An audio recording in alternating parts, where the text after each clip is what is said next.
You're watching France24, and coming up now we've got the International Press Review with Gulliver Cragg. Good morning, Gulliver. I know we're doing a special day on Italy on France24 today, so what have the Italian press been up to? Well, the Italian press today are all dominated by the news of Walter Veltroni's coronation as leader of the new centre-left Democratic Party, unsurprisingly. To look at the papers more on the extremes of the political spectrum first, Il Manifesto, the communist paper, calls it W Day, while l'Unità, which was the organ of the Left Democrats Party, one of the two main parties in the new Democratic Party, is going wild, comparing it to the October Revolution, no less.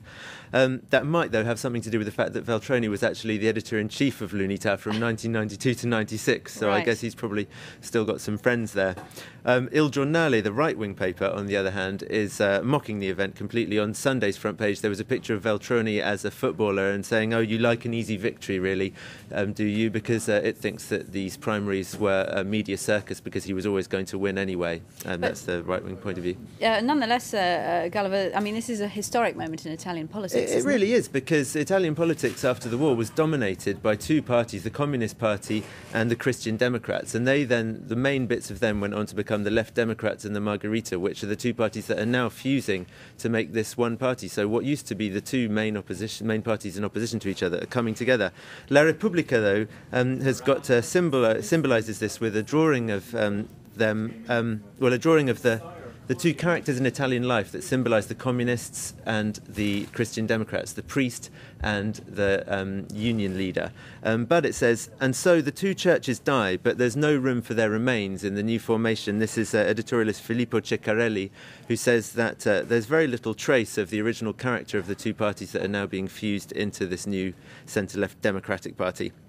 But more than the historic import of the event, the papers are discussing what it means for Italy now. There's a lot of debate as to whether Veltroni's coronation will be good or bad for the fragile governing coalition. Not everyone in the coalition is in the new party. It's still deeply divided. In Corriere della Sera, for example, there's a reaction from Rifondazione Comunista, which is the far-left party in the governing coalition, and they say, well, yes, this event is important, but what's more important is our demonstration that we're organising on the 20th of October against the latest welfare reforms put forward by a government that it is part of.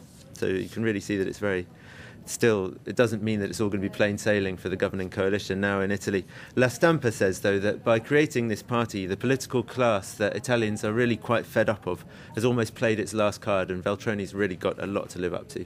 Goodness me, that was quite a lot of politics, Gulliver. What else is going on in Italy? I'm sure there must be something exciting. The other main thing I think that you can see in the Italian papers today is the country's malaise about alcohol. There's been a terrible car accident where a 28-year-old drunk driver managed to kill a 10-month-old baby and leave its mother in a coma. On the other hand, though, there's an article in Corriere della Sera taking a dim view of the government's attempts to curb alcohol consumption by banning the sale of booze after 2 a.m. The paper says it's stopping people coming to clubs and leaving people drinking really quickly in the street, almost like they do in Britain.